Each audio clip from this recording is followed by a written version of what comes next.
Hi there, it is Bobby Joe with Skyline Properties.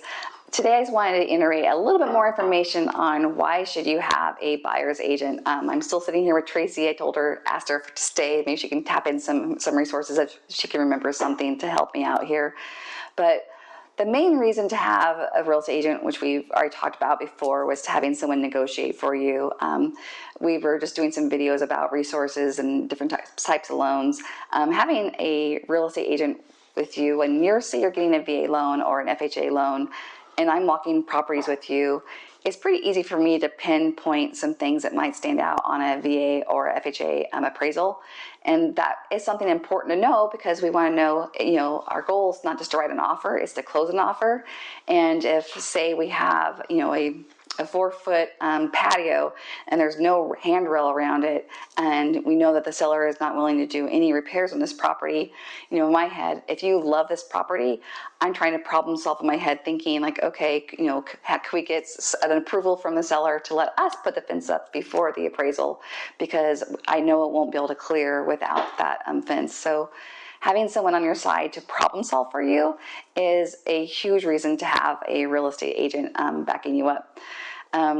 Also, besides getting you in contact with great lenders and getting you pre-approved, we're also problem solving for you. We're also, say during an inspection, we're trying to be resourceful and help guide you through the process of what things, say we do an inspection report and there's like 15 things that seem way overwhelming to you. It's your agent's job to help navigate you and through the process of understanding, like, the furnace repair, may be the more expensive thing, but the drawers opening and closing may be an easier fix, and handyman can do that probably for a couple $100s, but the furnace could cost us, potentially $10,000. So maybe the furnace is a bigger ask we should be asking for. And just helping negotiate and guide you through the process that best fits your needs is a really important one. And then also just taking a lot of the emotional aspect out of it when we're talking to the seller's agent who's going to be negotiating with the seller. I personally, as your real estate agent, don't get to talk to the buyer's side. I only get to talk to the real estate agent. So it's really important that we have a clear plan when we're talking to each other to make sure they understand what we're asking for, and or they will communicate that in the right way to them. When my son was buying a house, I learned a valuable lesson because I was giving my part of my commission, I was giving to my son to help him with his down payment, which was pretty clear. We weren't asking the seller for any closing costs.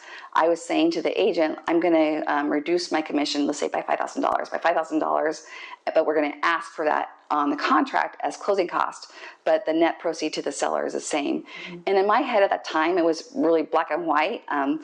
It was easy for me to understand. But then on their side, they were saying that they were upset. They weren't expecting the $5,000 on the asking for the closing cost, and why was that? And I learned a valuable lesson at that point. Moving forward, whenever I do that, if I ever am using my commission as a negotiation tool, I'm going to pre-type up a net seller's proceeds sheet and show them, the net proceeds before and after, and probably even highlight where I'm making the adjustment, because I'm not going to assume anymore that the other agent is doing that for their seller. Like if it was me and I'm submitting offers, I would be showing my client, like, see this, it doesn't change things at all because here are the numbers. Yeah. But it was obvious that she wasn't communicating that, nor did she do that. So lesson to me, I learned moving forward, I will always do that and send it over. Like, here's our response and here's, the resources. And hopefully to the agents out there who do communicate that well, I won't annoy you, but I just don't ever want to make that same mistake again. And the process could have been smoother looking back if I would have just done that initially. So, as a real estate agent, I'm constantly evolving and also learning from other agents and how to better do things. And I think in any industry that everyone does that, if you're good at your job. Yeah. It's a constant evolving. But in addition to that, your real estate agent should be helping advise you on different neighborhoods, pros and cons of different neighborhoods. They should be able to help advise you on school districts if that's important to you. And also your real estate agent should be looking out for your interest in the aspect of the resale value. When you're buying a home, you're not thinking about reselling it, but your property you buy is only as equitable as the resale side. So I always try to educate anyone on the resale side. So say that you really didn't mind, the cute little tiny A-frame 1-bedroom, but you could afford something that had 2 bedrooms. I would be advising you to maybe not buy something so quirky because it might be a little bit harder to sell it. And it's not always what your clients want to hear, but at the end of the day, I will feel a lot better knowing that my clients know all their options before they make their purchase. Yes. And then, hopefully you come back and you use me again because I helped guide you, and through the process with honesty and integrity. And I try to treat all of my clients as if they are my family, and I want to have lasting relationships with all my clients. So you should find a real estate agent who mirrors that and or mirrors your characters. If you are really strong in investing, maybe find a real estate agent who also is very strong in investing.